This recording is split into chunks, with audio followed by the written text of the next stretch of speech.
Loren, welcome to Mea Culpa. Great to have you. First time on. So let me just sort of lay it out for you. There's so much to talk about.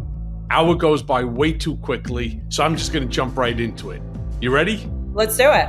All righty. So Loren, let's start with Trump's so-called Navy 250th anniversary parade. Oh my God. He's shutting down I-5 in California. And I'm so thankful to have you, because you're from California. Yes.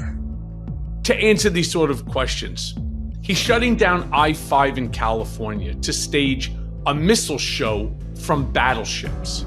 Not to honor the Navy, right? But to feed his need for attention. What does this stunt really tell us about what Trump's obsession with optics over substance is all about? Well, I mean, for one, we know that we're organizing around the No King's Day protest, which is happening on Saturday. And I don't even know if the missiles are the most insulting part of this all, because they're also sending us JD Vance. So the circus is coming to town. JD Vance is going to be in Southern California doing some sort of spectacle leading this parade. And we just know that Trump loves attention and that this is to distract from the criticism and the organizing that's happening in opposition to him with No Kings. Yeah, I mean, so let's talk about that, because the parade, of course, is going to conveniently, well, first of all, for many of my listeners who are not from California, I-5 is a major thoroughfare that runs. No, we're going to have California. Carmageddon. Like it's going to be insane traffic at a standstill. You're not. As if California already doesn't have a traffic problem. I mean, like what people don't understand from other major cities is like, yeah, sure, traffic exists everywhere. It will take me like an hour and a half, 2 hours to get 7 miles. Sometimes I could walk, I could run faster, because our city was designed by the auto industry historically. So does not lend itself well to any public transportation. We're screwed. And that's a whole nother topic for the Olympics, which is also going to be a complete and total nightmare that our city does not have the infrastructure or preparedness for. You know, one of my very close friends lives in LA as well. And I said to him, how's this going to affect you? He goes, it's going to take me like an hour to get from my bedroom to my front door. That's how bad the traffic is going to be. And he goes, I'm not bullshitting you. I-5 is like, for us here in the East Coast, it's like 495. It's like I-95, where you shut down I-95, you're going to have traffic backed up all the way to every side street. I mean, it is truly a nightmare. And all for what? To distract from his chaos and to give him all the attention that he wants. And it's going to be Carmageddon. It's going to be a nightmare. Well, let me then put it to you this way, since you brought up the No Kings. Yeah. The parade obviously conveniently is going to block the No Kings rallies from happening that same weekend. How calculated do you think that this timing was? Because again, it is the Navy's 250th anniversary. But if you believe, as I do, that it's calculated, what does it say about the use of military spectacle for political suppression? Well, we know that Trump and his administration are trying to silence anyone who opposes them. And he's clearly weaponizing the DOJ against his political ops. But what we're seeing is like we kind of riffed about yesterday, Trump trying to designate Antifa as a terrorist organization is intentional. There's no domestic terrorism existing within Antifa. And he knows that the whole movement is aligned around No Kings and our recognition of like this is an authoritarian takeover. We are living through a complete chaotic government takeover with Trump. And he sees that across the country in small cities and small towns, people are coming together to demonstrate in opposition to him and his administration and to hold them accountable. And he's like, oh, I don't like this. So let me cause the greatest traffic jam of all time to give it to Gavin Newsom. And to make matters worse, I'm not just going to cause a traffic jam and like light money on fire by sending missiles up to California. We're also going to give you JD Vance. leading the traveling circus. I was thinking, because we're going to get to Antifa. You and I are going to spend quite a bit of time talking about that whole Antifa commentary from Trump. But here's something that I also thought. Now, I obviously pray to God it doesn't happen. But when you shoot off a missile, you do realize that they don't always hit the target that they are intending to hit. These are real missiles going up. Now, they may not have the detonation devices on the fronts of the missiles, but you are shooting a missile into the air. It reminds me very much when I was a kid. My mom will attest to this. I used to build those model rockets, right? Yeah. This is before you were born. There was a company called Estes, E-S-T-E-S. Okay. To those people who are around my age, you could buy small ones or you could buy large ones. I personally like the large ones. Why? I don't know, because they exploded better. Why not? Well, this one was like a 3-foot rocket, 3 foot high. And you put it, smash it into the ground with a stake. You put it, it has a big gigantic circle through the rocket, the hole of the rocket itself. It had all of these like M80s attached to it, and they would propel it up into the air. Once it got to a certain height, the nose cap would come off and it would come, back down with a parachute. And then supposedly you were supposed to be able to use it again and again and again. No, they always caught fire, or as mine, well, it tipped over and it went through my next door neighbor's window. Okay. My big concern when I heard that they're going to be shooting missiles and rockets off of a battleship, right, in honor of the 25th. What if hypothetically it goes wrong and ends up, well, not in my next door neighbor's window, but somebody else's? I mean, like when I saw the headline, it's just kind of like, sure, why not? Throw it in the cart. Let's just throw some missiles at California. It is so ridiculous that we are here, and more so that people are still listening to this jackass's demands about what to do. Like it has to get through so many layers for it to get to this point. And Trump is just like on his like reign of terror, and people are like, sure, missiles, throw it in the cart. Why not? Let's get it done. It's insane. And right? Could you imagine you go, let's just blow up a nuke. Let's just drop a nuke. We could do it. I mean, Pete, Hegseth, can you get me a few nukes? And then it's like in its drunk text and signal. It's just so insane. Every day is like another day of this shit writing itself, because like, could you imagine if any other president in history, any other leader, a member of Congress, Senate did something like this? Like, we've just become so numb and accustomed to the chaos that it's not even as big of a story as it should be. Like the man sending missiles and JD Vance into California for the hell of it because he's mad at Newsom for calling his shit out it's nuts. And it's not the worst we're going to see of him yet. We know this. Like yeah. I mean, I think when they do these military salutes, when you have somebody who passes and they do, like a 20-gun salute, the bullets that are in there, they're blanks, right? So you could point them at somebody and nobody's going down because nothing comes out of it. It's a blank. This rocket is not a blank. This shit is going up into the air. I mean, this is really, to me, I just think it's the wackiest thing I just think it's wacky. But on the same notion, Trump's pitch on this is that what he wants to do is to show the world our strength.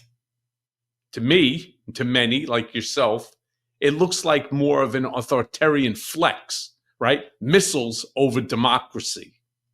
You think there's any connection to patriotism? Or do you think it's just about dominance and distraction during this government shutdown, also with the Epstein crime files, also with the multitude and the plethora of issues that we wake up and go to sleep to every single day? I mean, like at a time when they're literally kidnapping our neighbors, stealing people from their homes, from school pickups, them investing the resource and time into sending missiles per Trump, it's a distraction. They'll do anything but release the Epstein files. They'll do anything but give Americans health care.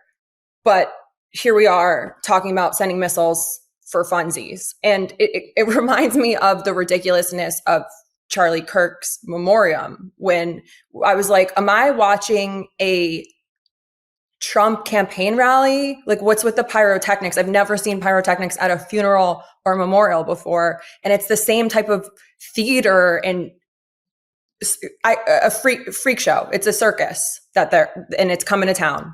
And in California, we're like, what's next? I've seen pyrotechnics at funerals. Oh, yeah? Yeah. The WWE, when The Undertaker was burying one of his opponents, and all of a sudden the fire around the ring starts going off, and they're shooting pyrotechnics up into the air. You never watched the WWE? I guess I've never watched the WWE funeral. No. No. Well, because, Linda McMahon is our Secretary of Education. Yeah, and we're defunding that too, huh? Like no more Department of Education. No, that's for sure. And Donald Duck is our Secretary of Fun. Meanwhile, so look, the way I'm listening to what you're saying, the fact that they're literally going to be firing live missiles off the coast of California. We have an ongoing shutdown, a government shutdown. We're in the middle of an economic paralysis. As you said, they're disappearing people. They're going to hospitals right after like a woman gave birth. They turned around, they took her, they took the baby, they wrapped them up. They're taking pregnant women. Yeah, I mean, it's amazing. Does this feel to you like what it feels to me, which is desperation from a president and an administration literally trying to rewrite the headlines? Yeah, I mean, like we knew going into a second term Trump presidency, we knew it was at stake. We knew that it was going to be no fucks given, no holding back, that this is just a pure power grab to enrich his own life at the expense of literally everyone else's. And I wish I was wrong about how far he was going to take it, but we knew that he was going to come in swinging, doing the most insane things. And him every day, we're getting whiplash from like one thing after another. But to me, the thing that keeps me up at night and that is so haunting is that we are kidnapping folks. We are disappearing people, not just men. We are also taking pregnant women. We're taking children. The images out of Chicago when they invaded that apartment complex in south side of Chicago. Yeah. And there's images of zip ties and pools of blood next to children's shoes. The place looks ransacked and people are just left with nothing. And these are US citizens. These are people in the process of actively seeking their citizenship, going through the right motions. It's an attack. To me, it's all rooted in white supremacy and white nationalism. And this stuff has, even if you don't give a fuck about people, this stuff has an enormous economic cost too. So we're watching what they're doing, what they did with Alligator Alcatraz, and what they're affording to pay for the student loans and tuitions of ICE agents. If you're an asshole enough that you want to kidnap people for your career, we'll cover the cost of your education. So it's nuts. It's every day is a new low. The part of Chicago that really threw me for a loop?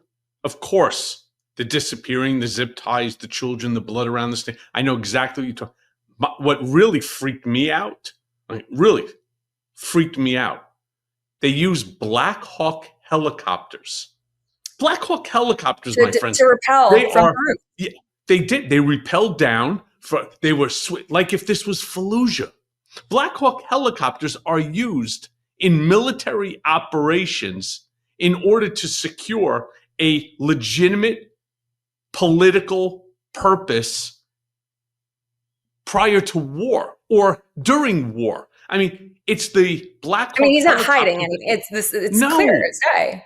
They used the Black Hawk when they went after Osama bin Laden. You may remember. And they had guns drawn at children. Children. Yeah, well, that'll send you to therapy, right? Well, I know your story, and I listened to and read some of your work last night, and the trauma inflicted on these kids that will stay in their bones in every cell of their bodies for generations. We are causing generational trauma, and the only like hope that I hold on to is like, these kids might be voiceless now, but with time they are going to, should they survive onto adulthood with this trauma, they're going to be some of the strongest voices of dissent and like call for change. And not that we can't wait until then. Like, we have to advocate and do everything we can for them now, but fuck, we've really failed the kids in this country and the families if this is what we're doing and allowing to just go on like it's normal. I read a tweet yesterday. It's technically a thread, but I refuse to use that language, where somebody was like, in Nazi Germany, the Olympics still happened. People still shopped. Restaurants were still open. Like, it was very much business as usual. So sometimes I have a hard time. If you were anything other than a Jew, business was still going on, and life, we can make the parallel right now with like what's happening with the Latino communities. Like, I am haunted by the fact that people have to live in fear, and they're taking people from their homes and from the streets. We saw videos in Chicago and in Broadville where they were smashing windows of parents' vehicles at school pickup. Like, this is not about criminals. It's not about cartel. This is about white nationalism, and it's on full display. And, and then on top of the missiles, and like every day is a new day in the traveling circus. You could say that again. Meanwhile, so Trump's rebranded the anti-corruption and pro-democracy protests, meaning, again, the No Kings protests as an example, and he rebranded. Listen, one thing you got to acknowledge about Trump, he is the king of rebranding, right? I mean, he's rebranding America into Trumpica, right? He has rebranded No Kings into the I Hate America rally.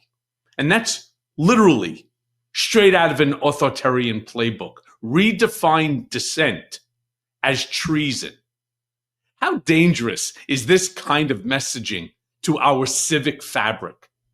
I mean, it's on par and aligned with the trajectory of everything he's done so far with the MAGA movement, and speaking to the 3 brain cells remaining in people's heads on like, let's make America great. Let's do this. But like, Antifa is a scary word for people with little vocabularies and small brains that don't have the capacity to understand that it is literally just meaning opposing fascism. And fascism, as we know, is literally what Trump is doing right now. It's a strong man who is silencing opposition, wants power and control, wants to blame the shortcomings of his leadership on a specific group of individuals versus accountability to himself. So Antifa might sound like a scary word, and it's a good thing. It's a good tactic for them to use to mobilize people against it. But people have to stand up and say, we are smarter than this. We know better. We can use our brains and our Googles and figure this out. So I think what it signals is way more terrifying than like what we see on the surface with like them attempting to, or kind of designating Antifa as a terrorist organization. One of the things that I believe to be writing on the wall is that we know that they're not going to stop at immigrant communities. They've already pushed far past that, but I really have reason to believe that what's next is that they're going to continue going after activists, organizers, people who speak out publicly in dissent of Trump. We saw that this summer with the Department of Homeland Security detaining people at the airport for hours and questioning them about their social media presence or stickers on their luggage. Anyone who opposed Trump or stood for a pro-democracy world were being held. So what's next? Is it they're coming into the homes of organizers? I mean, you're seeing that firsthand with Department of Justice and Letitia James, and you called a lot of that stuff, but we know inevitably they're not going to stop here. Well, they have no intention of stopping there, which sort of, I want to jump into this whole concept for a second about Antifa, right? Because as you just stated, the administration, blaming this all on Antifa for paying and organizing these rallies. They're claiming again that Antifa is the one that's producing those placards. What are the placards? A placard, like where it says mass deportation now, those signs. Mm-hmm. But reporters on the ground are saying that it has nothing to do with these extremists that the administration is trying to portray them as. You're talking about veterans, doctors, lawyers, bankers, teachers, families, white collar, blue collar, police officers. You have firemen. You have white collar. You have everybody. Everybody. We all know this boogeyman strategy of using Antifa, but I think the part that people are refusing to discuss, and I think it's important, you hear people like Ted Cruz, you hear people, every single one of the enablers, the sycophants, right? Those that think they're within Trump's inner circle, all saying the same thing, that Antifa, which Trump has already designated as a terrorist organization, here's the whole problem, and we don't hear enough of it. Antifa is an idea. It's not an organization. It's not like the NRA. No dues. Right. It's not like the NRA. Body or organizer, no elections. Yeah, it's a principle. And it literally just means opposing fascism.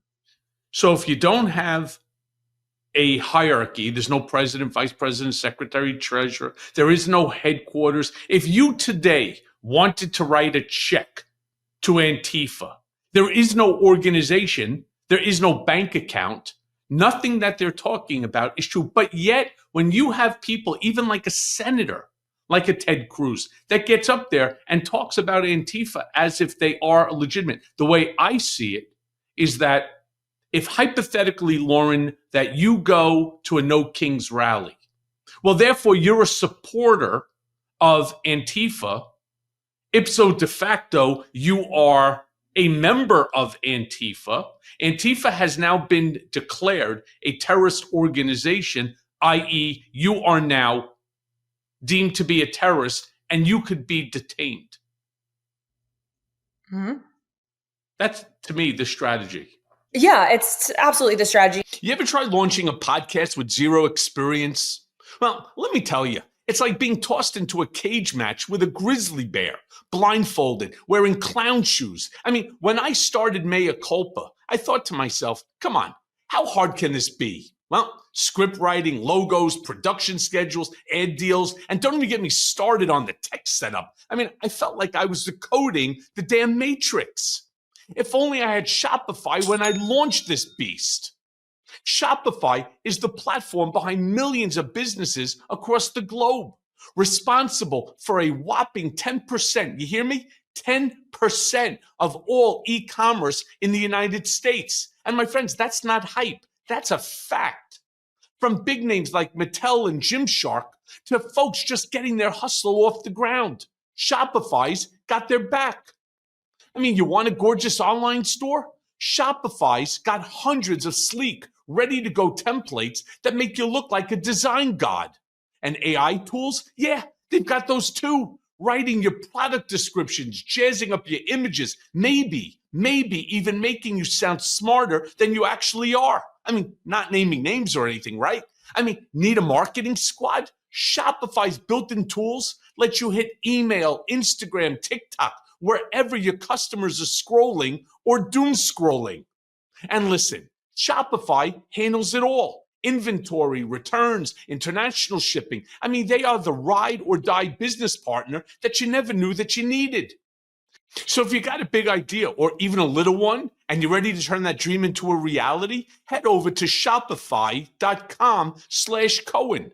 So if you want to see less carts being abandoned, it's time for you to head over to Shopify and sign up for your $1 per month trial and start selling today at shopify.com/Cohen. That's Shopify, SHOPIFY.com/Cohen.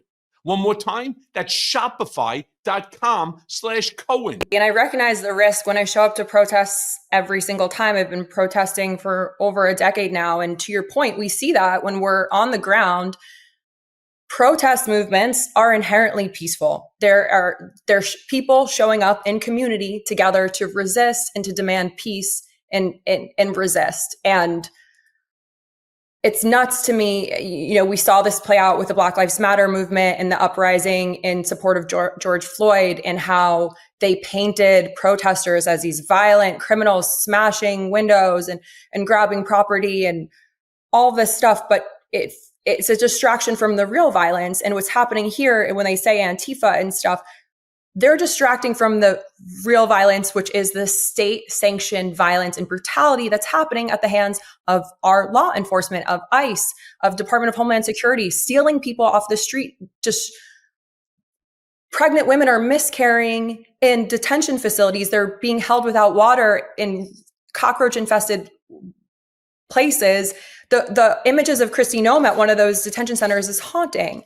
And we know that this is all just part of Trump's distraction. I was at a coalition office in Compton when ICE raids really became elevated this summer, spring. And at the coalition offices, it's a collective of different organizers. And the first thing that they do with everyone in the room is make you agree to be nonviolent and to remain nonviolent in your resistance. And if that's not within anyone's objective, they ask you to leave. So we know that also counter protesters and agitators are a constant, especially at these mass demonstrations. I've seen them. I know them. I've also been targeted by like the communist ones that like masquerade as liberal progressive organizers and show up at every mass demonstration. So we know that they're in there to distract. And, you know, it bothers me to no end that when we see legacy media coverage of these movements, that it's like, oh, it's about the property and it's about this smashed window and graffiti. And it's like, how are you that dumb that you don't realize that no property is on par with the level of violence of a human life that we are destroying with our actions, and all state sanctioned? So this weekend's going to be interesting.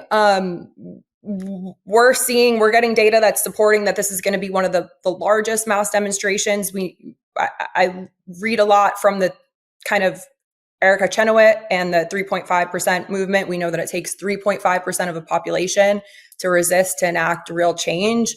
We know that people are going to say, oh, protests don't do anything, whatever. But we've seen action and legislative change come out of these demonstrations over the last 5 years, especially. So Trump's little ego is going to be hurt, but the people are over it, and we've had enough. And it's pretty beautiful to see all these different walks of life coming together to oppose the authoritarian takeover that's happening right now. Yeah. So Loren, let me ask you, because you studied political communications, right? No, I studied public relations and advertising. Okay. I fell into this work. Got it. So on that theme, when the president uses words like, enemy, like enemy language, like that, labeling half the country as anti-American, what's the long-term psychological and political cost to the American, experiment? Well, I was just thinking about this the other day because I recognized Caroline Leavitt and Kristi Noem repeatedly, and others in the administration repeatedly referred to Trump as transparent, and he's all about transparency. And that repetition alone, just like in this example, the intention there is to, and can you hear me? I got some background noise now. I can close. Yeah, it's okay. It's all right. What, they doing some weed blowing? It's all right. So we know that communication strategists is repeat, because it overrides your mental thought process in communication. You start to kind of think less of them being on the defense and more of like, okay, if you hear it enough, your brain will start to, and when you think about where people are getting access to information, I was in New York during the election cycle last year, and I turned on cable news in my hotel room, and I was like, this is the messaging that my parents are getting and receiving, which is painting New York City as this city overturned by illegal cartel members. And I'm like, what the fuck? So we know that there's intention behind the repeated, it's an authoritarian takeover, and they'll just keep doing it until people believe it or don't hear otherwise. And then they'll continue to parrot it back and kind of as if it's become second nature. That's a Stalinistic approach, right? You repeat the lie often until the lie becomes the truth. That's kind of the way that it gets described. But I'm with you on it. And, I like how he, refers to Caroline Leavitt as machine gun lips.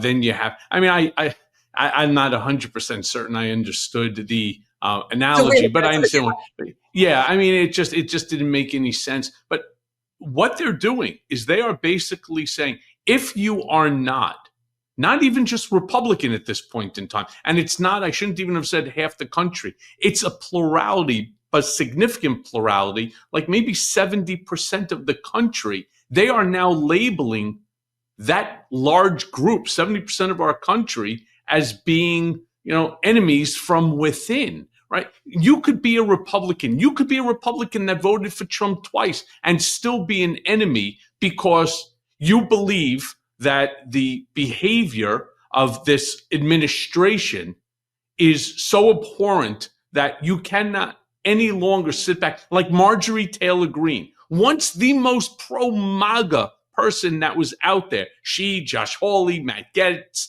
the Rat Pack, she is now like the North Star of the former MAGA movement. I mean, when she starts making sense, now you know that there's a real problem. Sobering.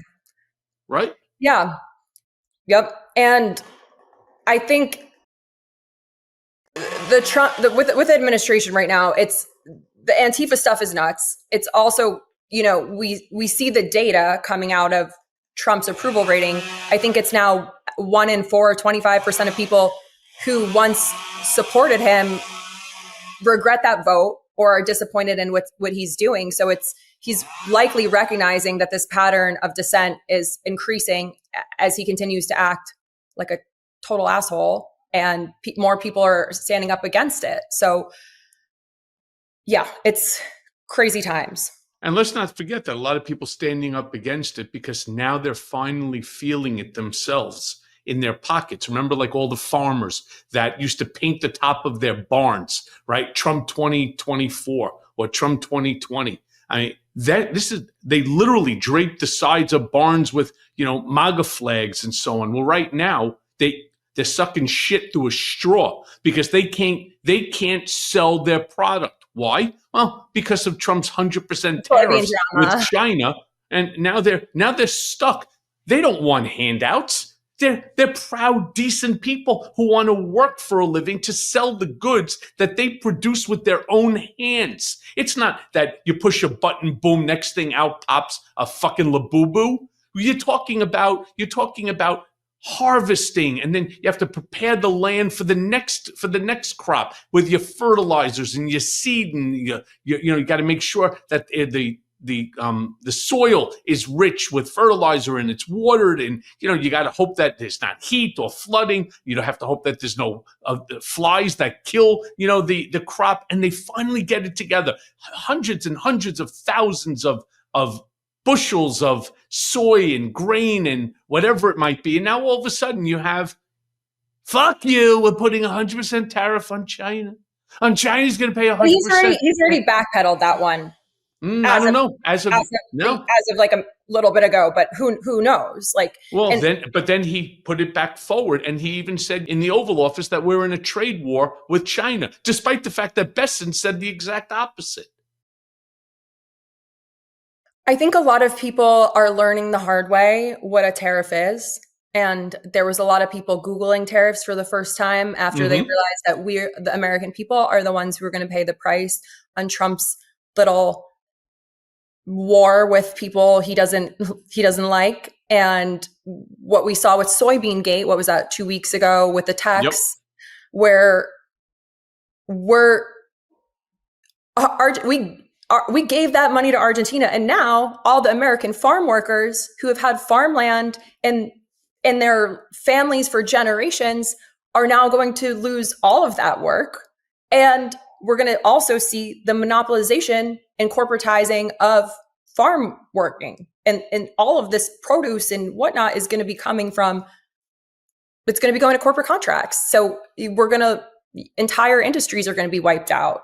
Yeah. I thought about our agriculture a lot around when ICE really kind of turned the volume up in January in California, where it was just like people on the right and the MAGA people were like, yeah, Trump. And it's like, do you not realize that California supplies the majority of agriculture to the entire, we feed these are the people, the workers that feed the entire United States, not to minimize their impact or their significance of their lives down to their work. But I said at that time, I was like, I hope these people eat cheese doodles for the rest of their fucking life, because you don't deserve this food from these people who are breaking their backs to get it to you, to supply food to the nation. And you're like, white nationalism, let's go. So the tariffs are nuts. We're going to continue to see the economic impacts of that, the cultural impacts of that. And it's once you look into it, it's just complete nonsensical. It's just Trump mad about shit and trying to hold power over people who, especially the Gen Pop, might not be smart enough to know what's actually going on. Well, let me just start by saying that I happen to like cheese doodles, and I used to tell my mom that it's high in vitamin C because of its orange color. You say I'm not joking. It's got to be true. If we stayed here in Mea Culpa, it's got to be true. Cheese doodles, and they are high in vitamin C. So look, we're now in the process of just beginning, say, week 4 of our government shutdown. Federal workers unpaid, but billions of dollars, billions, are being poured into stupid things like this parade. I heard there's so many different numbers that are being tossed around for how much this is going to cost. 20 million, 30 million. I don't even know what the numbers are. But then there's so much money being thrown into, like ICE as an example, right? They're being poured into things that do not help America. In fact, it takes us to the other side. What do you think the end game is here? Political hostage taking or chaos strategy? I mean, we know that it's really just about Trump trying to appease his billionaire donors and enrich his life and at the expense of everyone else. But really, like, with the government shutdown, what we're seeing is like they tried to spin it as, the Democrats want the government shut down, but they're losing that narrative because people are starting to wisen up and realize, okay, actually our healthcare is on the line. There's very real consequences to this. People are not getting paid. Burbank Airport was without air traffic control. Like, shit's going sideways real quick. And I think people are beginning to slowly but surely wisen up to the fact that, like, hey, we have money. The capital exists. If we can fund other people's wars, if we can fund the gold room, if we can fund missiles into California for no fucking reason, then surely medical debt and student debt shouldn't exist. So whenever I have people, especially like it's the archetype of like the guys making $40,000 a year from my high school, rioting in my comment section on social for capitalism in opposition to like medical debt shouldn't exist and student debt shouldn't exist, that people should just work harder. It's like, do you not realize that the funds exist? We're just using it to dick around for Trump instead. And yeah. I mean, we're in such a weird place right now. It's really hard to imagine, especially we were talking before about what's taking place in Chicago and so on.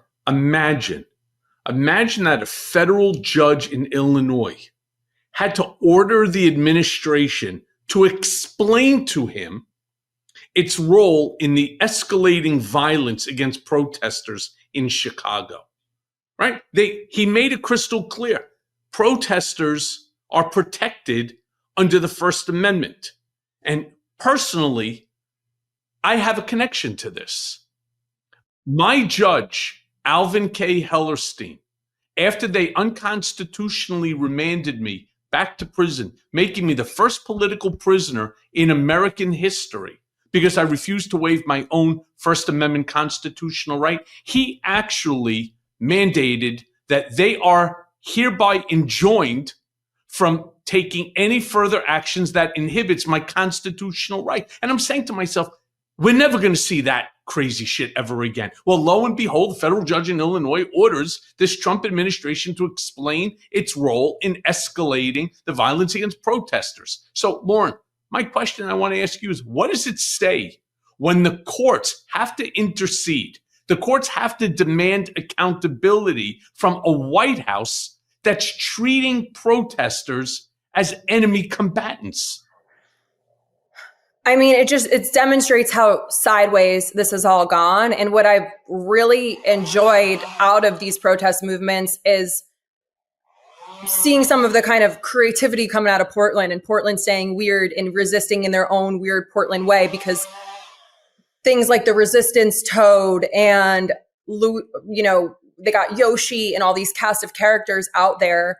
And you're watching the live streams of these demonstrations and you're seeing literal guns drawn on the rooftops with people in inflatable, goofy costumes just standing up, demanding that they stop kidnapping their neighbors. So the juxtaposition couldn't be more clear that, like, we are not this violent mob of militia that you guys are. And the cost of this is insane. So I want to see more intervention from the administration and from the courts. I don't have much hope for that. I mean, we saw some progress in California with Gavin getting passed through the end of racial profiling around these attacks and kidnappings. But that was rolled back.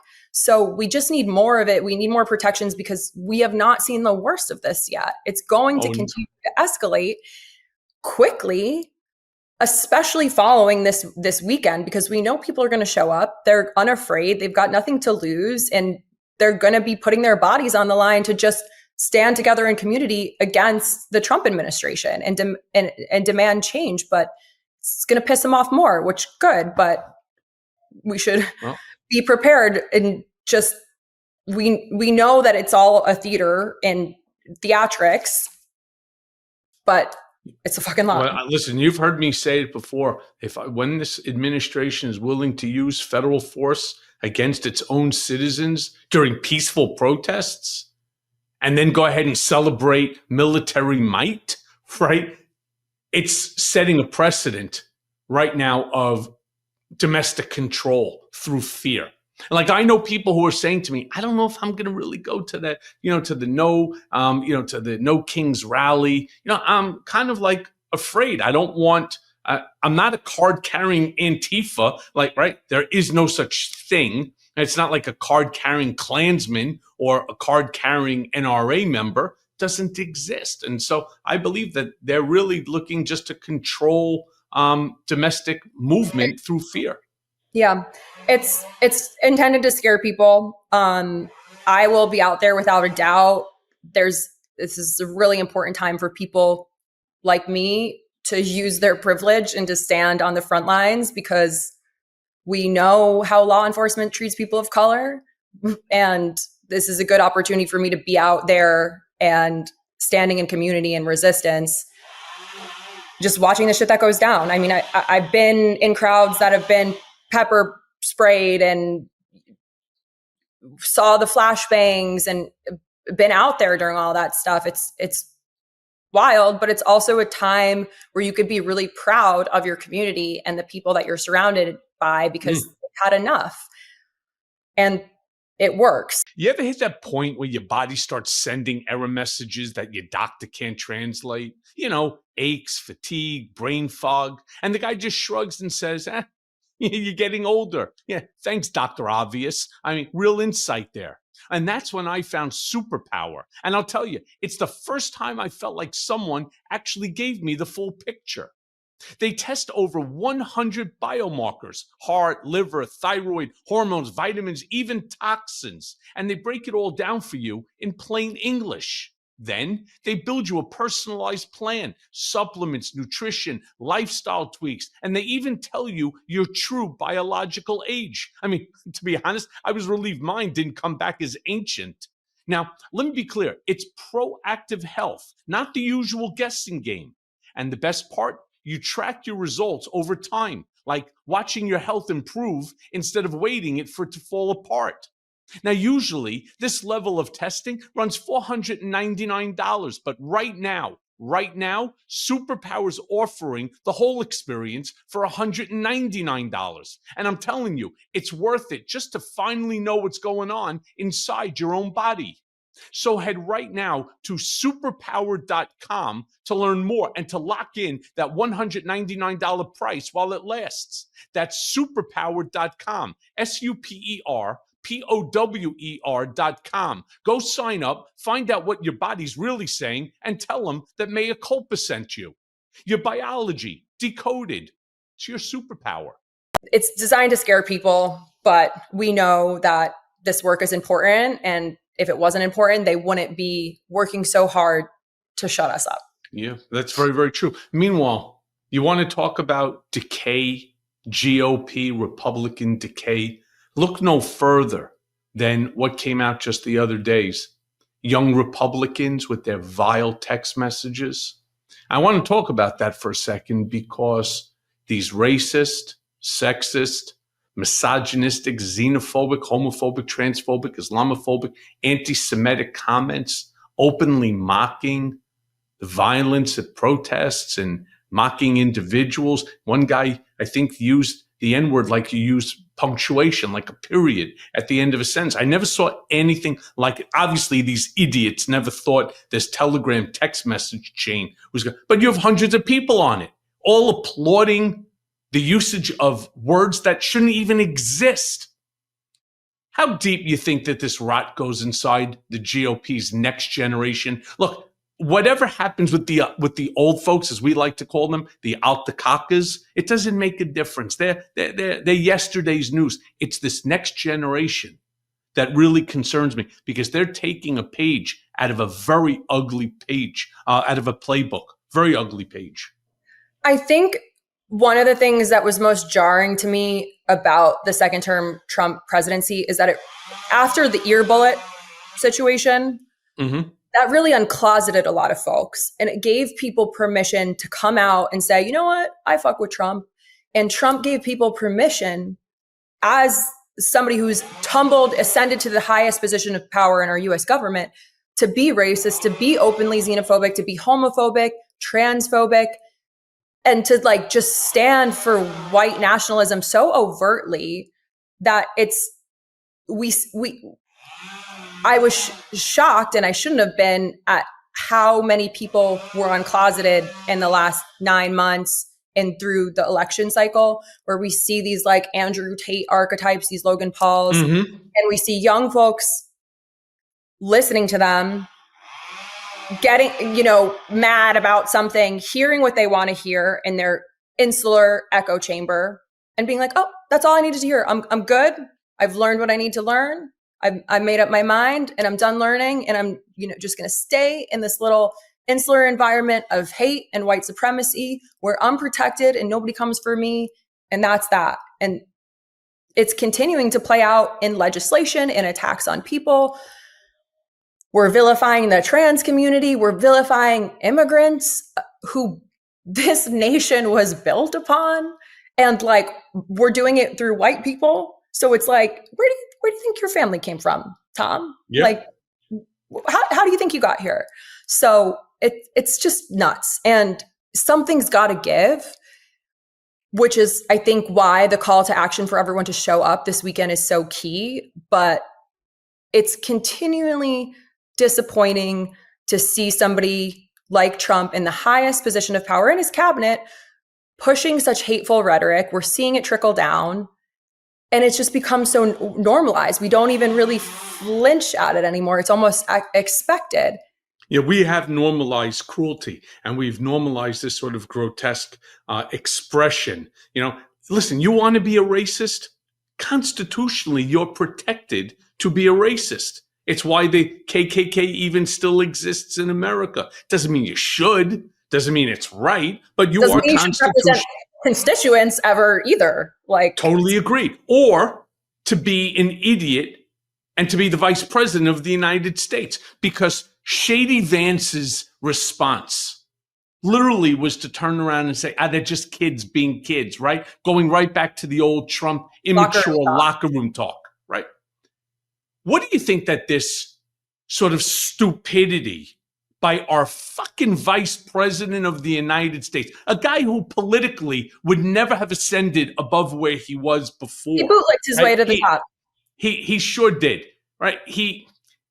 What does it say or reveal about the moral bankruptcy of today's Republican leadership? I mean, JD Vance is completely spineless. He's the same man who once said very publicly that Trump is America's Hitler. And as I said before, he bootlicked his way to the top. I never want to hear that reference about a woman ever again, because JD Vance is the epitome of that. And this is a man who, the couch rumors, the guy liner, he weaponizes. What are you talking about? He lost his virginity to his couch. By the way, I could see in the background, you have a beautiful couch. Don't ever let him come to your home. No. Him not here. Chrissy, no, I'm nowhere near my dog. But yeah, he is just the most spineless sheep of them all. And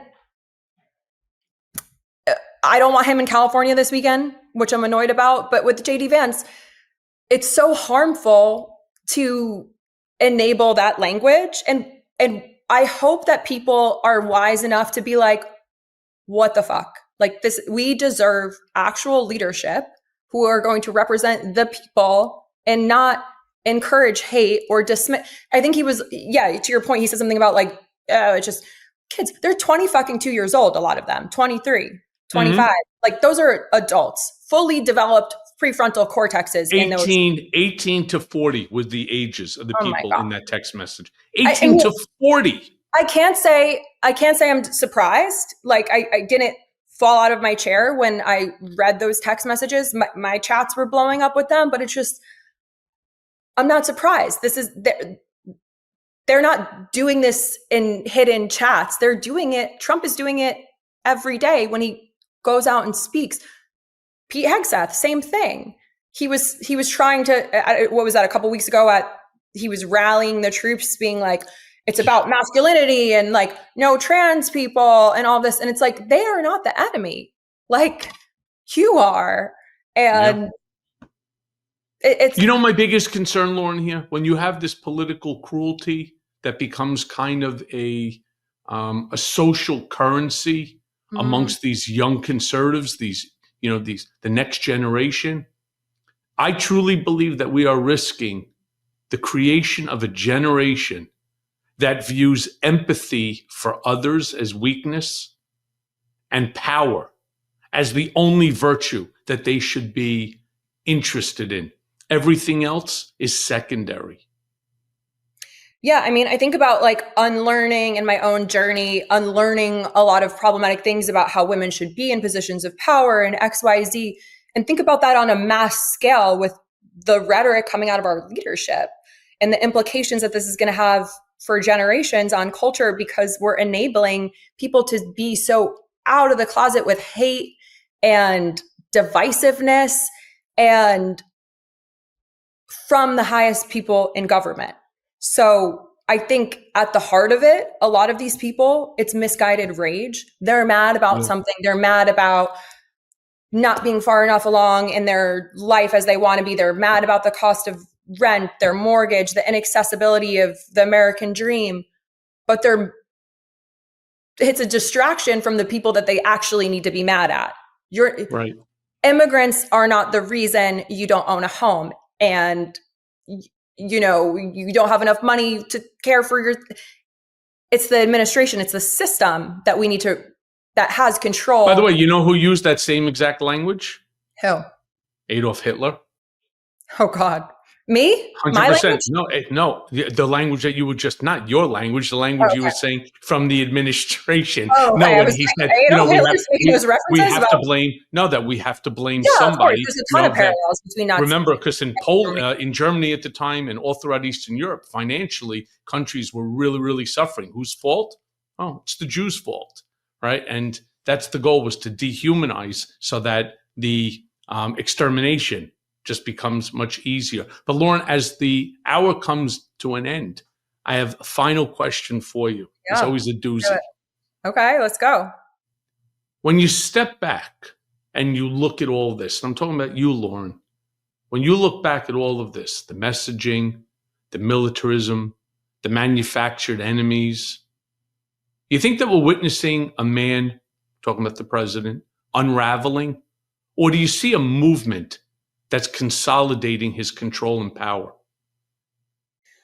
A little bit of both. So he's definitely, we're seeing him crash out in real time, and we're feeling the effects of that in real time.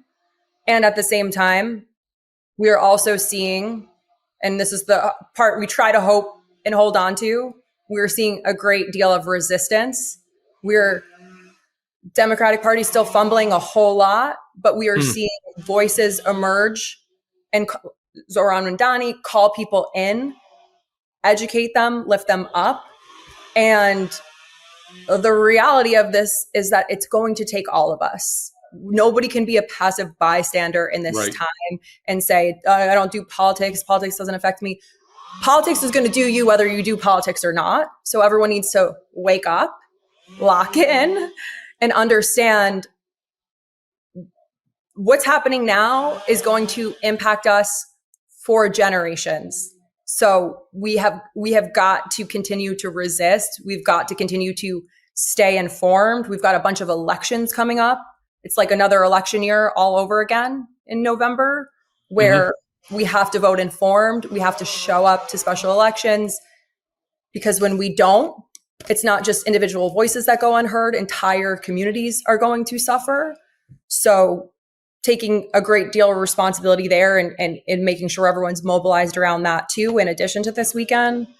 But shit is wild right now, and it's not done. It's only going to get worse. We have not seen the worst of this administration yet. So continuing to resist, stay informed, stay alert of all the shit that's going on, but also know that this is meant to divide us. This is meant to piss us off, meant to give us the whiplash that we're experiencing every single day with the headlines and the chaos. Yeah. Well, Loren, thank you. And that's why I'm intending on having you come back I'd love to come back in a while. Yeah. By the way, before you go, why don't you tell my audience, we have a beautiful audience. You know, the Mea Culpa turned over 500 million downloads so far, right? We get hundreds of thousands of views on every episode. Tell everybody what you're doing, where they can find you. So you can find me at I am Loren P on YouTube, on Instagram, TikTok. I'm Loren Piretra on Twitter. We're working on that. But I post daily on I am Loren P on the Loren Piretra Show there. And I would love to have some of your audience join me. We're resisting. We're talking shit about the administration every day, and we're keeping people informed, calling them in, and calling out the chaos in a way that's very easy to understand and fun to follow. So would love to have some of them. And thank you so much for having me. Well, Loren, great to see you, and I'll be speaking to you again soon. Take care. Bye.